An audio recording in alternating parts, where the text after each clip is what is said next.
everybody who's talking about AI is so bad and so, like all this, like these articles were written about machinery around farming. We just knew that we were all farming.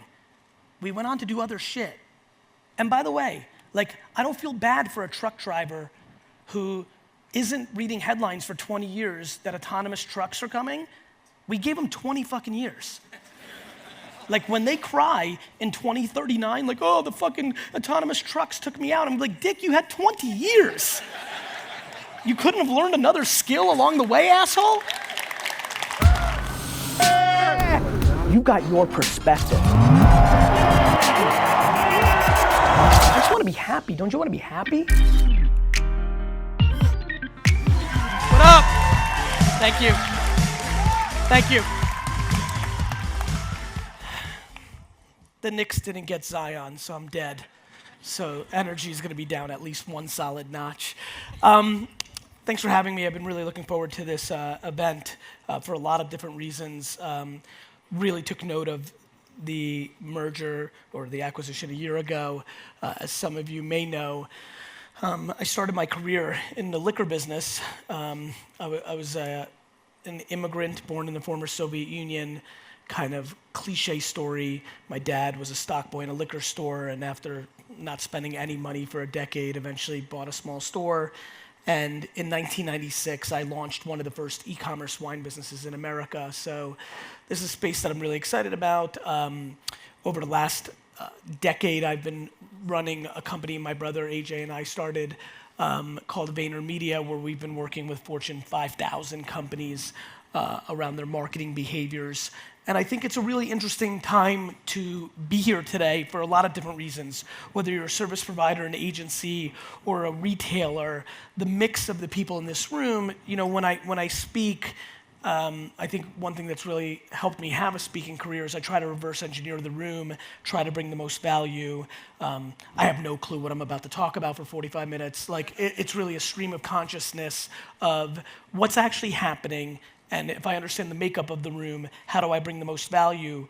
And that's what's really worked for me, and that's what I'm gonna do here now, because I think what's super interesting is for a lot of people in this room, as I kind of take a look at it, you know, we're this really interesting inflection point where internet and consumer behavior is at complete and utter scale. And what that means is we're really into a new era of opportunity. You know, to me, the white space that technology continues to create and always will is really a thing that most businesses and people struggle with, because the reality is that most people think about things based on what has already happened instead of being able to understand what's about to happen, which is ironic because what's about to happen is already happened in history many times over. It's just you have to understand the pattern recognition and deploy it against the current state. And so for me, if you understood that jargon, for me, what is really interesting is that no matter who you are in this room today, the one thing I know we can talk about is attention of the person you're trying to reach. My entire career, I've come to realize, has been pretty simple. I've been chasing the attention of who I'm trying to reach, and that has worked for me since I was 6 years old. You know, probably my favorite entrepreneurial story for me, about me to myself, like in my own head, is when I started my lemonade stand business, I manipulated my friends to work the, you know, lemonade stands themselves. I kind of scoured the streets of Edison, New Jersey. And if you think about how sick or interesting what I'm about to say is, it was interesting to me. It was fun for me to stand on the grassy knoll or on the corner and spend hours watching cars drive by to try to figure out which tree or which pole was the best one for me to put my lemonade sign on to sell more lemonade. That was intriguing to me. That was exciting for me. And 37 years later, I stand here in front of you in the same place, which is, where is the attention of who I'm trying to reach? I've now lived, you know, 2 hardcore careers that really map this room. The first 15 years of my career was hardcore consumer, right? Brick and mortar store, internet business at scale, I built Wine Library on the back of email marketing. How many people here have done or do email marketing in their careers? Just raise your hands. Just hi, please. This is just gonna be fun for me to say. Like in 1996, I had a 300,000 person email newsletter that had 93% open rates. And I built my dad's business from a $3 to a $60 million business in a 7-year period with no cash infusion, no VC, not even a credit line. And it was because I made every penny work like a dollar. And in 1996, that was actually having a website when everybody else was sending catalogs in the mail. That was having an email newsletter, which, for the kids in the room, like, you have to understand, like, people thought the whole internet was a fad, let alone email marketing, right? And then later, the one that really scaled me, which was the day Google AdWords started, I bought ads at 5 cents a click and owned every fucking wine term in the world. And it's really interesting, at some point I'm gonna mention this. I would argue that one of the things that drives me tremendously is the great miss of my career during the great success of my career.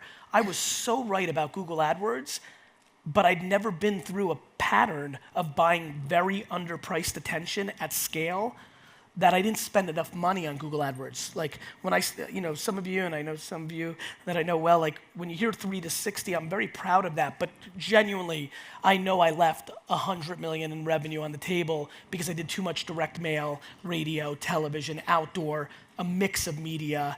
When it's funny to say this in Vegas, I don't play poker, but there's something that's very easy to understand. When you have the best hand and you know it, you go all in. I knew I had the best hand with AdWords. I just didn't, like, let me rephrase, in hindsight, I had the best hand. I knew it was great, I just didn't know how great it was. And so as you can imagine, when consumer, mobile, social, internet came along, the pattern recognition that I learned about email, which then became about Google AdWords, then I started legitimately one of the first 10 long-form YouTube shows in the first months of YouTube, which was a 20-minute show of me tasting wine. Best gig I ever had in my career. I sat in front of a camera for 25 minutes, drank 4 bottles of wine, and it completely changed the course of my career. That was the first time I learned that organic, non-paid media could impact my business. And so it's really been one long game for me to get to this moment of understanding. It's the same reason that I'm pot committed, completely obsessed with the toll booth that the voice devices are gonna be in our society in a decade. The amount of transactions and decisions that will be made through Google Home or Alexa because it's gonna save us time, and we will always choose convenience. This is a really fun time for me in our society where everybody's talking about privacy, and I actually know that you don't give a shit about privacy. I mean it. Humans prove it every single day, but we care about time, and we love convenience. And so, got you, bro. And so, what I really want to try to talk about is a couple things. For my own cadence to know where I want to go with this talk, how many people here are in B2B? Raise your hands. Nice shout. And B2C? All right, okay. So I'm going to talk about both. I'll start with B2B. If you're in this room, I'm extremely excited right now. I am flabbergasted what's transpired over the last 6 months on LinkedIn. LinkedIn's behavior on organic reach on content. If nobody follows you, if you've never posted a piece of content on LinkedIn, your ability tonight, probably not because you're gonna go out, but when you get back home, to put a piece of content, whether in long form written word, in video, or uploading an audio file, the amount of organic reach that post will get, if you have even a couple of hundred connections on LinkedIn, would blow your mind. It's most similar to 2007, 2009 Twitter. It's most similar actually to 2011 to 2013 Facebook. And I couldn't be more passionate for the whole room, because what's been even more interesting to me as I've gone deep in the last 6 months, even non-business content, like if you sell meal plans, posting on LinkedIn right now is remarkable organic reach. And I couldn't be more passionate, definitely, to push everybody who's in the B2B world here, because the ROI on acting like a media company and not an advertiser on LinkedIn, I'll get into that in a minute, is staggering and genuinely will go away because this is one big game of cat and mouse, one big game of cops and robbers. The organic reach is through the roof right now. Early adapters like me feel it. We start working it. It starts getting talked about. This room starts doing it. Just supply and demand of attention. It starts growing. Ads start penetrating in. Ad prices start going up. And then the marketplace becomes proper, like Google AdWords is today compared to 2002. It's really probably the most exciting thing that's happened to a B2B company. Like, it's very difficult when you're in B2B to not be a sales-driven organization. It's very difficult. And so the ability to not be completely sales and to be in actual marketing is a remarkable opportunity. And so instead of the cliche overspending at conferences for your booth, for print advertising in the B2B magazine, for all the cliche dumb shit that B2B marketers do, to have a moment where you can get to scale. And what I mean by scale is the great misunderstanding of today's marketing landscape is that the breakthrough is the ability to produce creative at scale that is contextual to the decision maker that you're trying to reach. The number one shortcoming of the consumer product marketers in here and the B2B marketers is there's not enough volume of different creative that is contextual to who you're trying to reach. People spend so much time in today's world around the math, and the arbitrage in our business world today is around the art. The math is so good, the data is so clean, that it becomes commoditized over time. The variable of success for most people in this room is the content that is being put into those pipes. And so as an opening kind of like call to arms, please get serious about LinkedIn. Please, it will go away. It's remarkable. And here's the key. When you fill it with content, you must act like a media company, not as an advertiser or salesperson. The only way you will penetrate in a world of this much content being put out is by putting out something that brings value to your target audience, not in the form of a sales pitch, which is what 98% of the content that fills these pipes is. Everybody's putting their pamphlet and their sales pitch in there, and what you need to become is somebody who has the ability to say, hey, CIO, here are 11 things that are happening in your world that will save you money that might not even have anything to do with your SaaS product, but brings so much value to the other person on the other end that it becomes awareness for what you're actually doing. There's not been a piece of content that I put out. Actually, it's a remarkable story based on the context I just created. When I started Wine Library TV in 2006, February 21st, 2006, when I sent one of my stock guys to Best Buy to buy a camera to put up an episode, I literally thought I was gonna do QVC. Like I'm a fucking wine retailer. Like, I was gonna make videos and sell people stuff. And so the camera goes on, and within 30 seconds, it's funny for me, I actually looked at the first episode the other day, and when you know yourself, I could see the moment where I was like, oh shit, maybe I shouldn't just peddle wine on this, because I had this crazy thing. I don't know if you guys remember, if they still do this, like Dateline or Nightline, where the guy rolls up with you on a mic, and you're like, oh shit, and they're like, did you? And I was like, for some reason, while I was doing this video, I had this weird image of me being at some cocktail party and somebody rolling up on me and being like, Garyvee, what do you think about this wine? And me tasting it and being like, oh, this is shit. And they're like, you fucker said it was awesome on Wine Library TV. So for some reason, literally in episode 1, literally within the first minute, I switched what I'd been planning for weeks in theory and then just kind of acted on to decide to become America's wine guy instead of selling wine from my store. It was the greatest thing that happened to me because it became foundational to everything I've become, everything that I see working in marketing. It's all supply and demand. In a world where everybody's putting out content, you have to imagine the best content wins. This is the cream coffee analogy. It's very simple. The fact that 99% of people are eliminated from even having a chance of being successful on social and digital content because it's selfish creative, it's selfish content, has been a big opportunity and a big thing that has really worked for me and others. So, what's amazing about B2B, and one more time, B2B hands, please, real quick. What's amazing about B2B is you actually know who the decision maker is of your business. You know the title, you know the companies. B2B is, I'll be very frank, I think B2B is easier to sell in. I mean, it's less decision makers, like nothing's easy, I understand that. But when the whole world potentially can drink your wine or wear your sneakers or toothbrush or cereal, there's a lot of muck in that. There's an incredible advantage to know what your target is when you actually try to provide that target value in a world where they're getting sold to 24/7, 365, you will see remarkable opportunities. And for most of you, you have a hardcore sales organization. You don't need your marketing to do more sales. You need your marketing to do more brand to support your sales organization.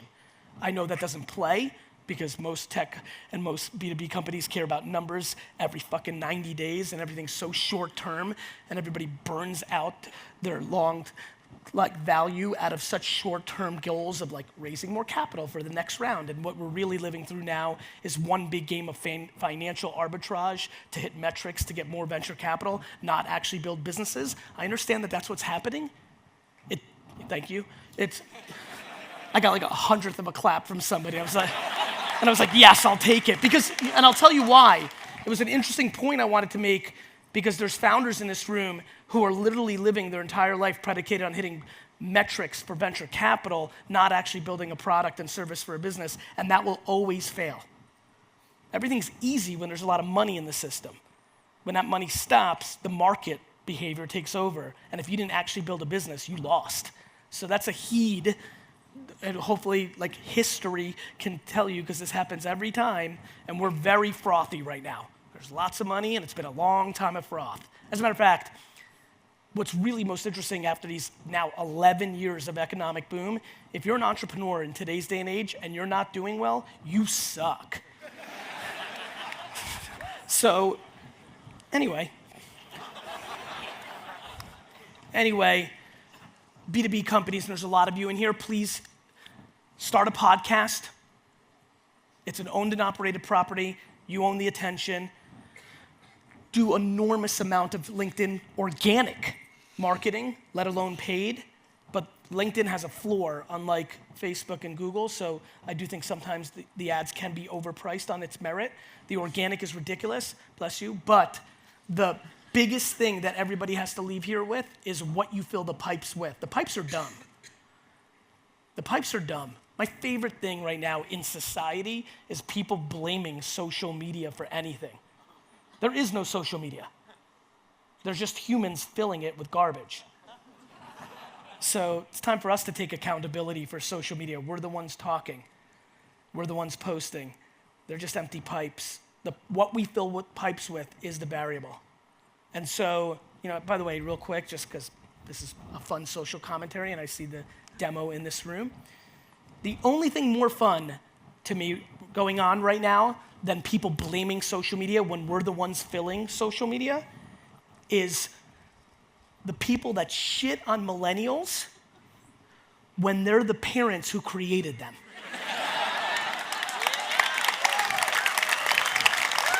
Thought that might play. It's unbelievable. These kids are so entitled. You gave them an 8th place trophy, Nancy. This is what happens. This is what happens. Fuck. America's amazing at blaming everybody but themselves. Economy collapses, it's the bank's fault. Really, Rick? You were making $86,000 a year, you had $100,000 in college loan debt, paying double-digit interest, and you thought it was a good idea to buy a BMW and a $500,000 home? And this is how I think about everything, which is what leads me to the consumer marketing, the B2B marketing in this room. The reality is very simple. This is just pretty much very basic math. The attention on Facebook, Twitter, Instagram, YouTube, LinkedIn is grossly underpriced versus the attention you can buy elsewhere on outdoor radio, television. It's basic. The reason most people in this room and in the world don't succeed in them is they don't know how to fill it. They don't know how to use it. The ROI of a basketball is $1 billion for LeBron James. He knows what to do with it. The ROI of a basketball for me is about -8,000. because I've torn both my meniscuses, right? So to me, another thing I would love to leave here with that I think would benefit a lot of people's businesses is understanding why I'm giving you that analogy. All the people that made fun of me about email and Google AdWords then became the people that I surpassed, and everybody other sector did the same, right? Please recognize what's happening.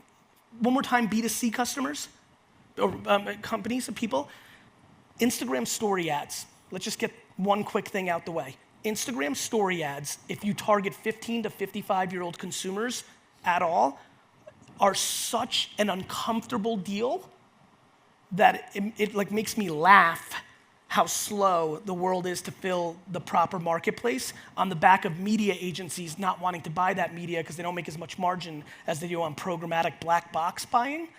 And so we need to take advantage of that. So I highly recommend, and again, I don't know the makeup or the remit of every single person in this room, but one of the things that has to happen for any of the things I'm talking about is for you to be educated, not you outsourcing it to somebody else. And for me, communication, and that's what we're talking about, anybody in this room, and when I look at it, plenty of career and years ahead of so many, anybody in this room who is not a practitioner of the current state of communication in society is vulnerable. I believe not knowing how to produce content for the 7 or 8 platforms that completely dictate the opinions of society today, not knowing how to use them, how to make content for it, how the ad product works, is a vulnerability in the same way of not knowing how to balance your checkbook. If you do not know how to communicate, you are vulnerable. And so again, especially if you have ambition in this room, 20 hours of Google work, people are like, yeah, Gary, how do I place an Instagram story ad? Enter, free, 3 minutes, then you know how. The details are a commodity. The strategy around what's actually happening in our society is the variable. The reason audio is going to win for the next decade is, I don't know if you heard, we're busy as shit. And what we love about audio is when you're on the treadmill or walking the dog or flying to this conference, you can consume. The amount of people who consume my video content on YouTube now only in audio form, literally put the phone down and just listen. Passive audio consumption is going to continue to compound in value. The reason I want everybody here to start a podcast is because you're gonna have the attention of the end consumer, then what you fill it with will be the variable of your success. Your podcast sucks, nobody's gonna listen. Your podcast is good, you're gonna make money. It's not super complicated. It's always been the same thing. What's happening right this minute, literally May 2019, is the scale of the attention is remarkable. The fact that I can run pre-roll YouTube video ads against what people are searching for in intent on Google is remarkable. The fact that you can make videos, I mean, literally you can start a video of like, are you looking for a home in Texas? And they're literally about to watch a skiing video, and they're like, are you buying a home in Texas? And they're like, fuck, I am.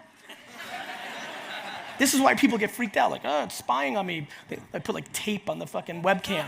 You know, like, not spying on you, dick. You searched for a home in Texas on Google. Google owns YouTube. It's basic out here. This isn't the Russians.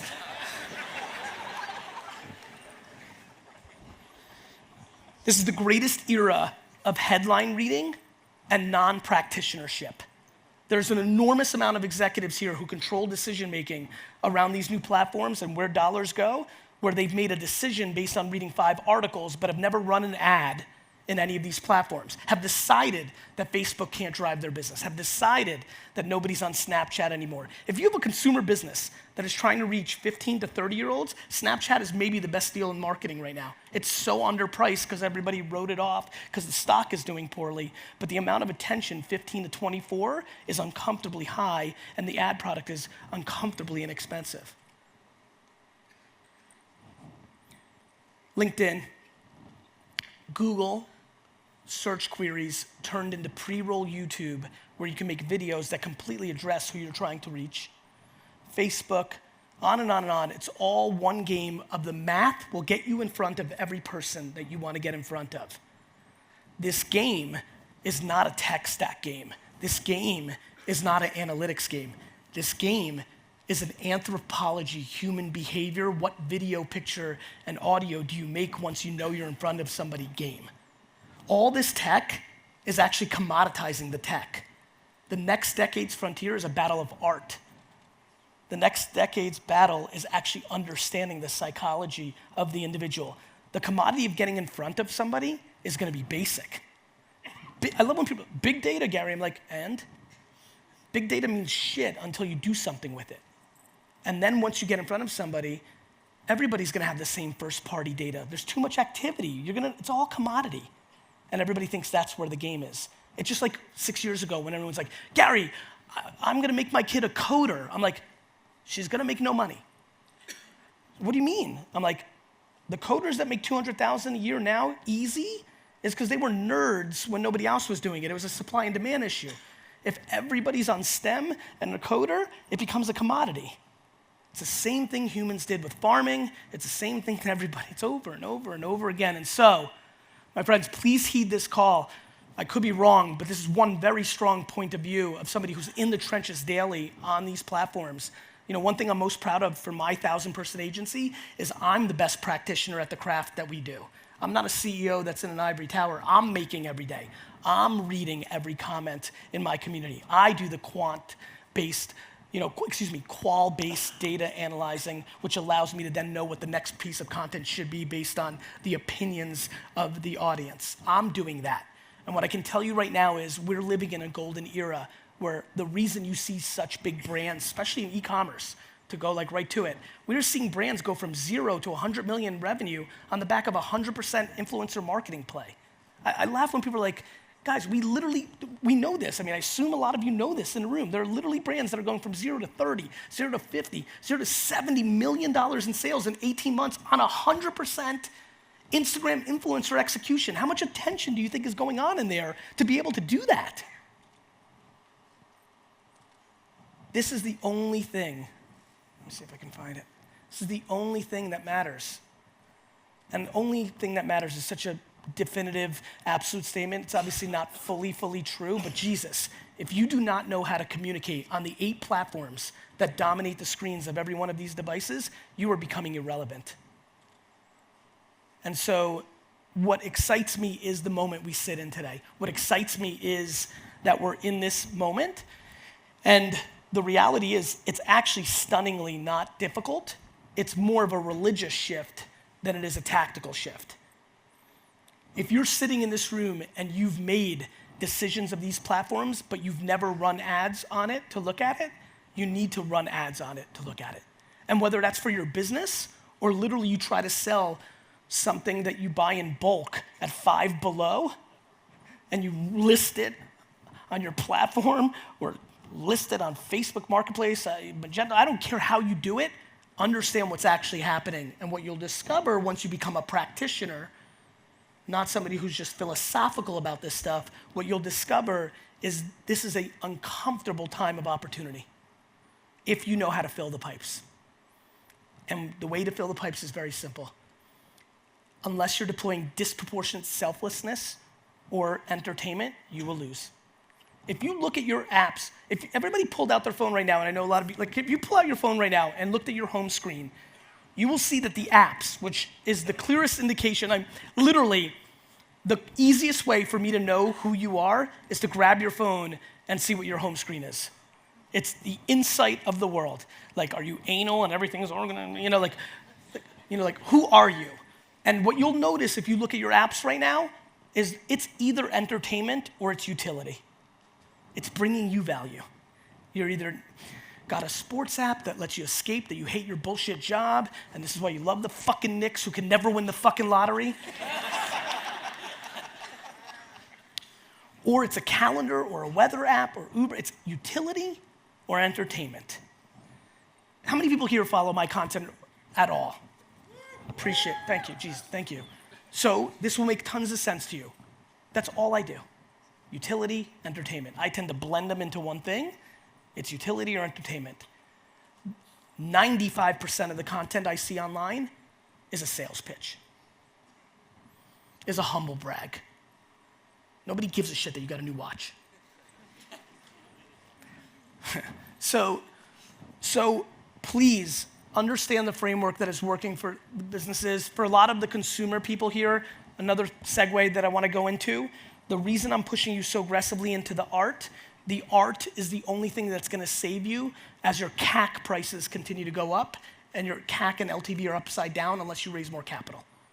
If you're a consumer, if you're a retailer, consumer product in here selling in retail, a lot of people have grown quite a bit because of ads, but the problem is your cost of acquisition continues to rise as more people figure this out, and your LTV continues to decline or stay stable. And the only thing that will stop you, because normally you'll become one-dimensional and you're either dominating on Facebook or dominating on Instagram, the only thing that gets you out of the vicious cycle that has put people out of business in the last 2 downturns is the ability to understand the art that changes the math around your CAC and LTV. The amount of people in this room that are continuously running the same thing because it works for their numbers now, but the number one thing they should be doing is taking 20% of their marketing spend out of what's working and continuously trying to taste new things is such an unbelievably non-natural thing for most people, but it's absolutely the antidote to the inevitable downfall of 90% of the brands that are winning right now in the marketplace. And so I highly recommend that. Actually, here's something interesting, a little bit of a hot take. I think America's ready to be text at scale around selling. And I think I'm super pumped because as a marketer, my goal is to ruin every platform. That's what we do. And so if you haven't started your aggressive text platform where you're literally selling on text, I think we're ready. And we've been seeing some platforms emerge. It seems as though the carriers are starting to get ready to play because they see the advantage of taking some of the attention away from social and other places and starting to build up your data around your consumer's phone number with the complete and utter intent to text them products and services and offerings, I think is here. I think for a long time, and you think about yourselves, we've protected the cell phone number because we fucked up the email address, right? Right? I mean, that's what we did, right? And, but I've been fascinated by what's happened over the last 24 months. I think a lot of things got busy and, just the evolution of consumer behavior. And so I highly recommend for a lot of you to really give that a real consideration. I would also recommend if you want to have any prayer, because it is a place where people are a little more tentative, that the first 10 to 15 things you do brings disproportionate value to the consumer so that they get comfortable and see that there is an incredible, for example, Wine Library, we're about to really roll it out aggressively. On text, everything's free shipping every time, always. It's just a better place to buy from than our email or website. So that's another kind of thing that I'm seeing kind of pulse on that I'm very excited about. And just because I've been doing it for a while now, like the open rates and the conversion rates are email 1997. And that's it. I'm basic. Which tree was going to be better to sell lemonade, right? Which table at a baseball card show was more likely to have the most foot traffic? Like the first week as a 14-year-old working in my dad's liquor store bagging at the register, I started fighting or arguing with my dad that we shouldn't put minis of alcohol there because we make 10 cents on a $1.35 shot of Crown Royal. Let's put something that people will actually grab. I've always intuitively, that has been my trait, my DNA, understood attention, what to put in front of it, and that becomes a very simple game. That's how communication works. There's a very specific reason that when there's a coup d'etat, they go after the media first. Before they bum rush even the president's suite or the dictator's suite, they go after the newspaper and the radio. The media is what controls this world. That's what it is.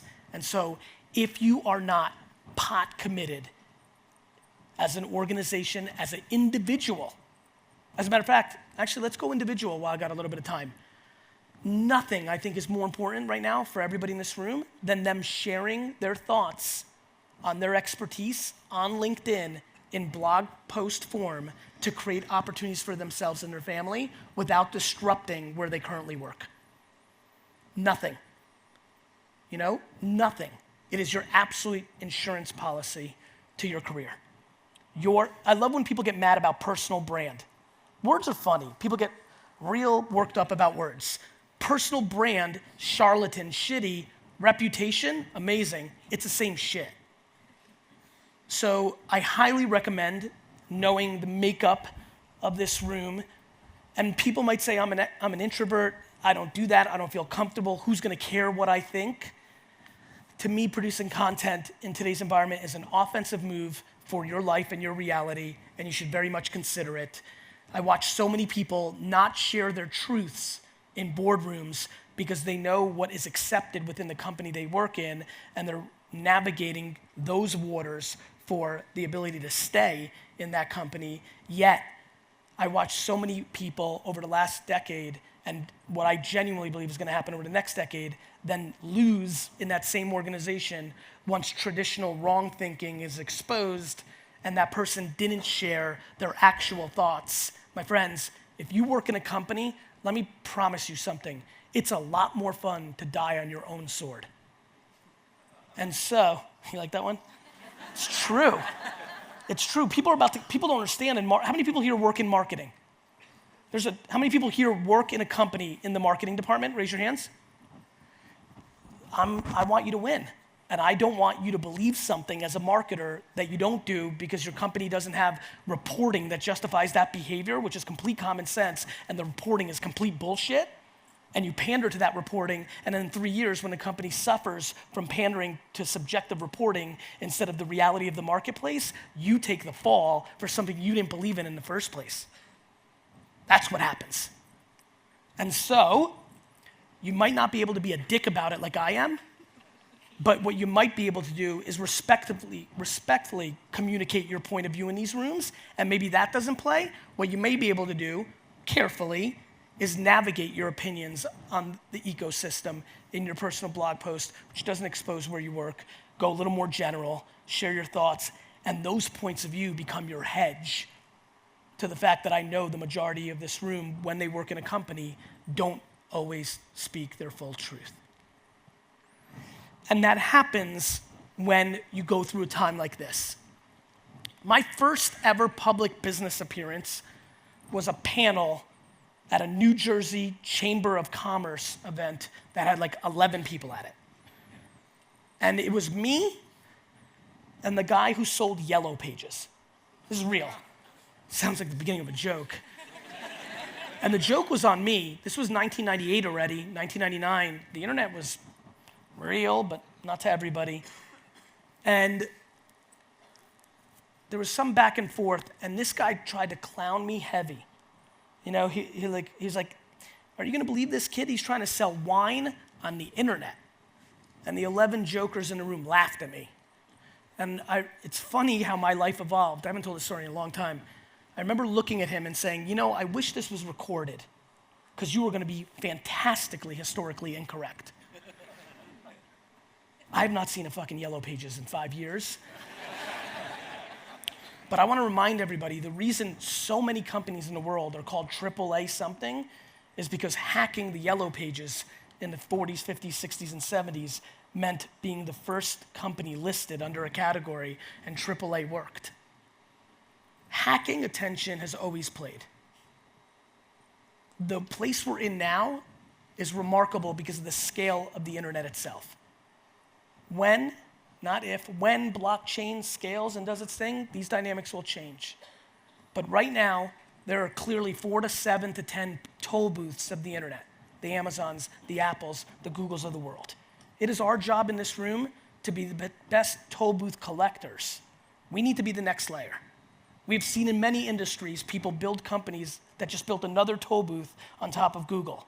OpenTable, right? Home Advisor. Got it? This is what happens. That game's changing because we're going into a much more branding visual world of the places people's attention is now. Facebook, Instagram, YouTube, audio, podcasting.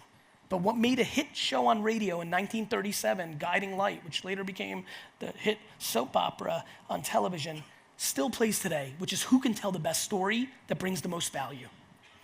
I believe stories come in 2 forms, true entertainment and true utility. But you have to do it for the audience, not for yourself. This framework that I've established tonight, to me, is the game.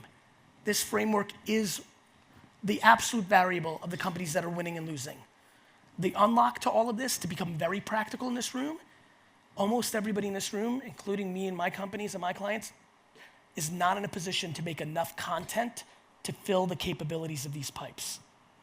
Content has to come down in cost in the collective. The days of spending all that money on one print ad or one photo like layout or one video that's a 30-second spot or the singular video that you play internally, that just doesn't work. We can no longer sell vanilla in a world where you need to be Baskin Robbins. And so I'm excited, and this is why I've, actions over words. This is why 3 years ago I really went all in and built a 20-person team around my content. So I'm putting out 50 to 100 pieces of content a day. Like, you're so tired of me, it's fucking unbelievable, right? Like, I'm one human. You guys are companies with infrastructure. It's time we stop wasting money. It's time we stop having wrong strategies that were built for television and the mail system. Like, fuck, It just seems so crazy to me. And I think the most important part is, I think bad marketing is about to really, really rear its head. I really, really passionately, as a good Jersey boy who was obsessed with Toys R Us, I passionately walked into their headquarters 6 years ago and had this conversation. They just didn't do anything about it, and I think that's the preview, not the anomaly. And I really, really, really believe that. So I really, really, really hope that people understand the strategy of the talk. I know we're about to do some Q&A. I'm thrilled to take some questions from the audience. I don't know if we're structured from that as on this Q&A, but to be honest, how you fill them is something that everybody should understand. It's very simple. Pictures, video, audio, written word, it's always been the same. Just make it valuable. Empathy for the actual end consumer is the unlock. But that's just not the framework that everybody runs in. Everybody's worried about themselves. And that's why most people lose. That's why most people lose. Thank you. Thank you. Woo! Okay, so some people in this room know I've started 5 podcasts, right? I built an audience. Yes. I'm making some money, right? So I know a little bit about that game, and I think that people out here are probably thinking to themselves, how do you track the ROI on something like that? It doesn't have a direct line to revenue. How do I quant it and make sure I'm getting conversion out of it? How do I know I'm going to pump a lot of money into this actually going to do something for my business? You don't. Right. Guys, Nike builds a brand. Apple builds a brand. Not everything is quant. Guys, are we really going to make decisions on last touch attribution when Google disproportionately gets credit for last touch attribution because of the way people use Google as their browser? Like, do you know how many people actually saw a billboard, but Google got the credit in your home? Are we, like, and what's funny about this is when I say stuff like this, very many people react because you're all fucking smart, you're just playing bullshit systems. Ooh. I felt that one. I think like, it's really... do you know how many people here click a banner? None. Zero. Zero. Like, I actually want to click one just to see what the fuck is going to happen. like, it's really sad that people don't realize that they're basic salespeople and they claim to be marketers. Like, when you market, you do a ton of shit that doesn't have black and white ROI within 30 seconds. That's how you build something meaningful. But the appetite for that is continuously declining because there's math around it. It's the same problem that Google and Facebook have around video. Because they have the math around how many people watch only 3 seconds, they get penalized. And then big brands buy television where there's no math around that, but not a human being watches a commercial outside of Super Bowl. Watch this real quick. Just appease me. Please stand up right now if you mainly watch Netflix, HBO Go, Hulu, Amazon Prime. Outside of live sports, you are watching OTT. Stand up. Stick with me, stand up, I'm gonna wait, don't be lazy.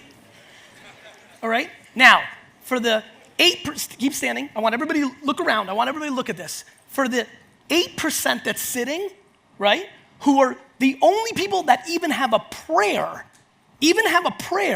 to see a commercial, right? Every time they get served a commercial, first of all, the ones that are sitting, 80% of them are only watching on DVR. This is outside of live sports. But even when they do get served the commercial, they immediately go for their phone. They're not actually consuming it. We spend $70 billion a year in America doing TV commercials. Look at this. These same people, there's not a fucker in here who clicked a banner ad. So this is not about traditional versus digital.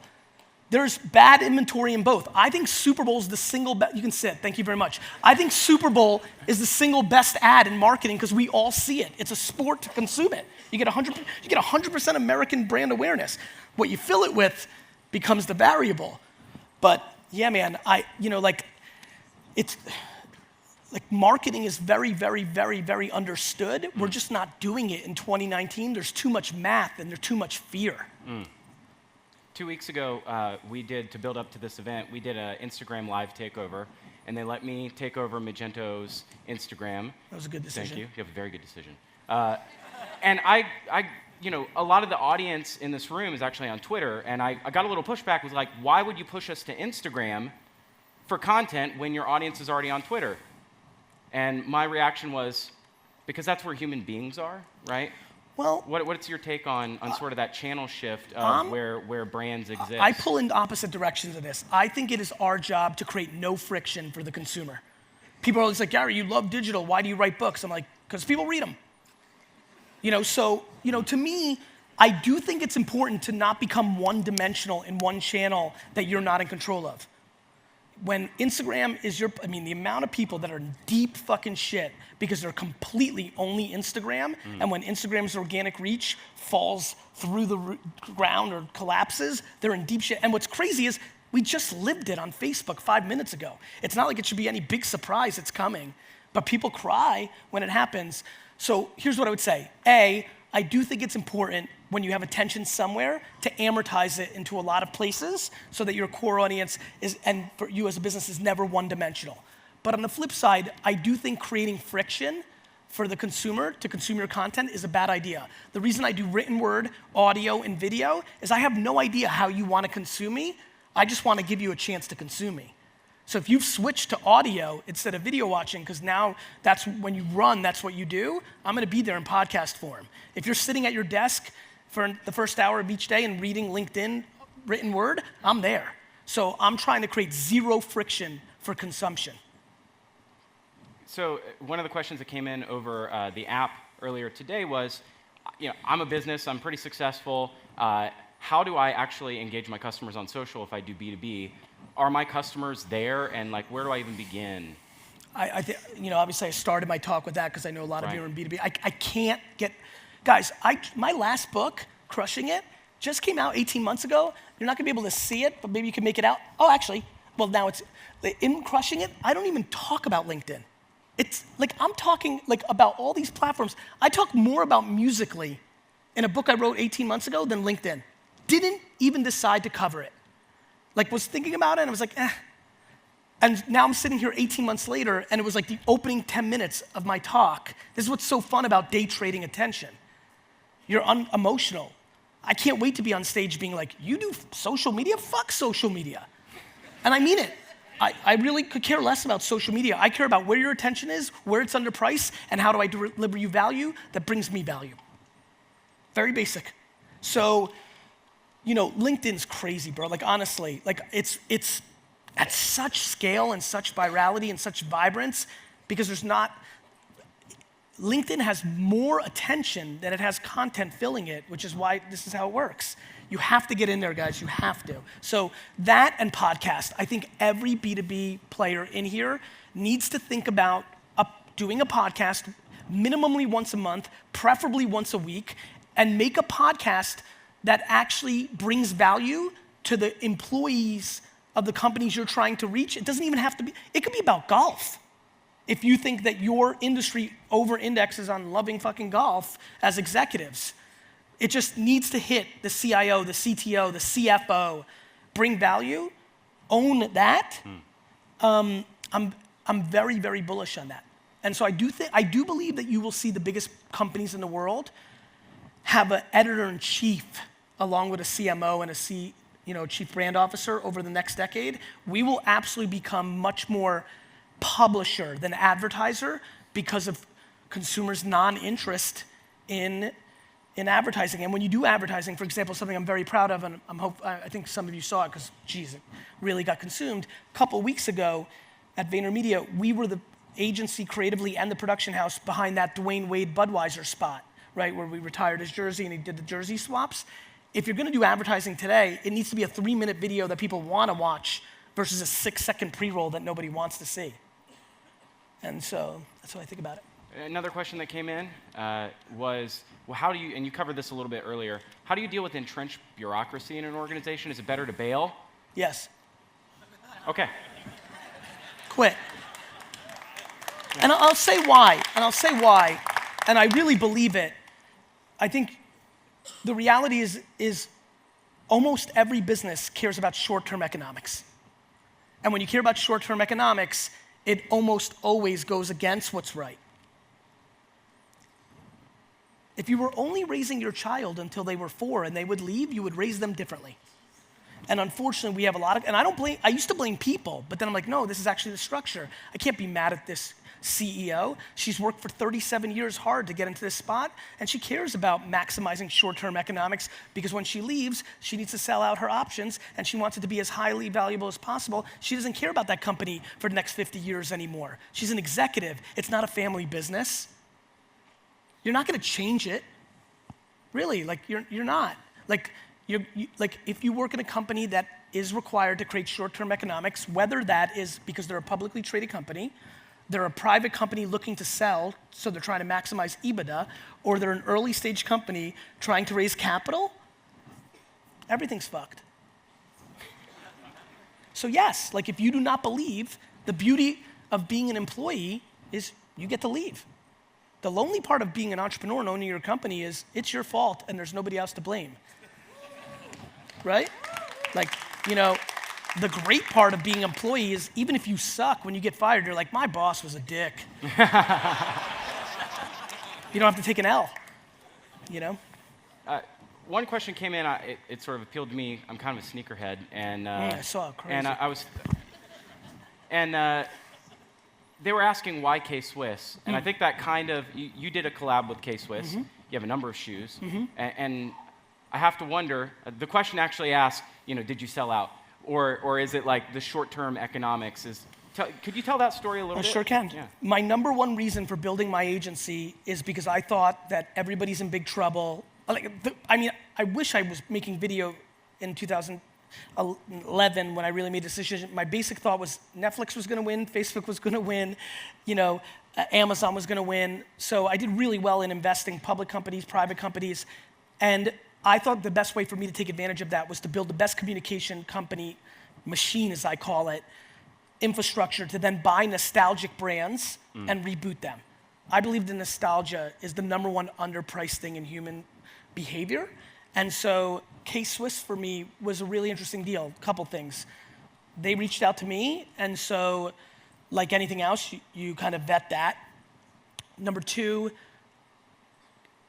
K-Swiss meant nothing in culture when they reached out to me, so any uptick I was gonna get disproportionate credit for. If I did a deal with Nike or Reebok, it would have been cool, but none of what I'm actually trying to achieve. I don't wanna be cool and be an entrepreneur with sneakers. I need to find test cases for me to test my thesis on am I actually building an effective machine that's gonna allow me to buy, remember Jams shorts? I don't know why I still wanna buy that brand and bring it back. For the youngsters, it was like a first version of Zubaz, but in shorts form. Anyway, K-Swiss is one of the best things I've ever done. One, it was all upside. It was either gonna work, it would have taught me a lot, or it wasn't gonna work, and all my friends would have made fun of me for being a dick and thinking I could make a sneaker, right? So it was like no risk.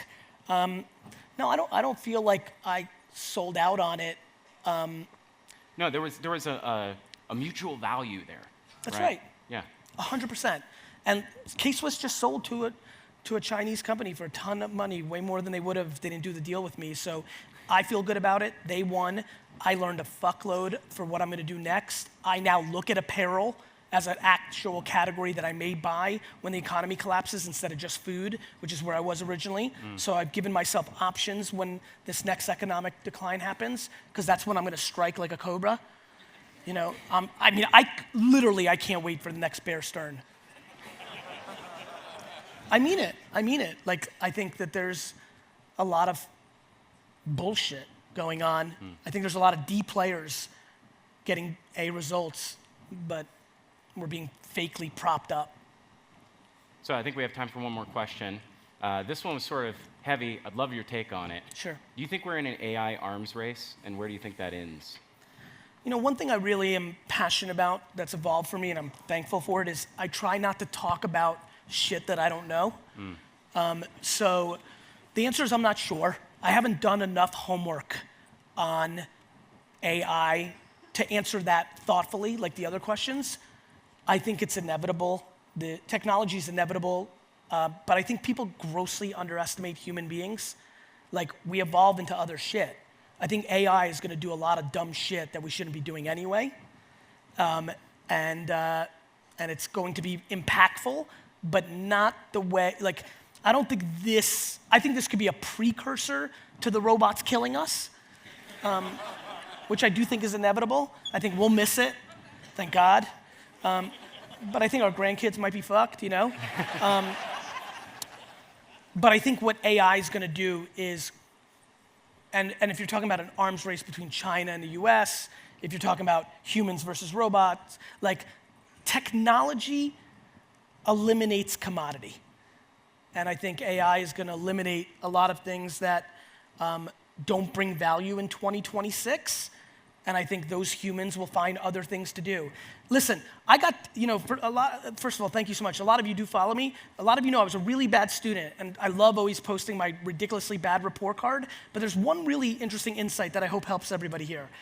Besides gym, the one class that I did well in was history. And I've only now started to understand why. I basically use history very heavily to decide what's gonna happen next. Like, everybody who's talking about AI is so bad and so, like, all this, like, these articles were written about machinery around farming. We just knew that we were all farming. We went on to do other shit. Like, we're gonna do other shit.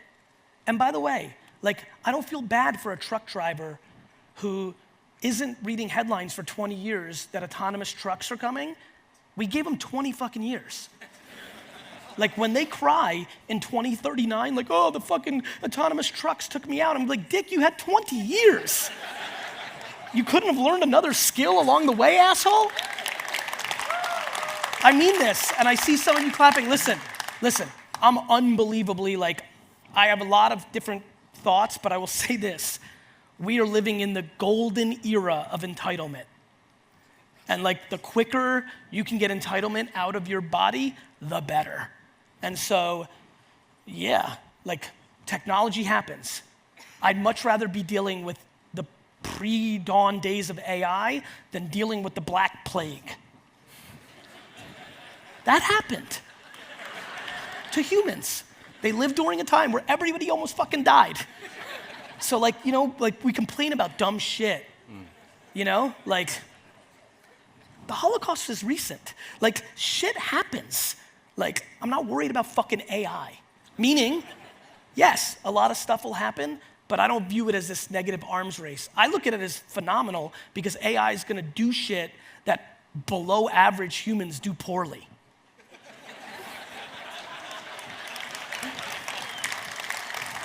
Which, this is where it's really interesting to hear that sentence carefully.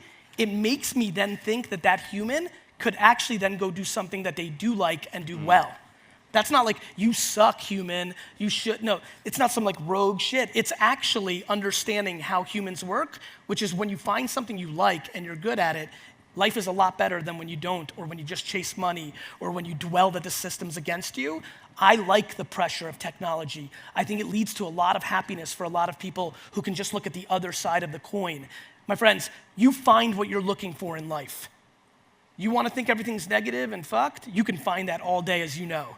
But if you want to think there's a ton of opportunity, and this is the greatest era to be alive, you can find that too, because the math supports it. Pick.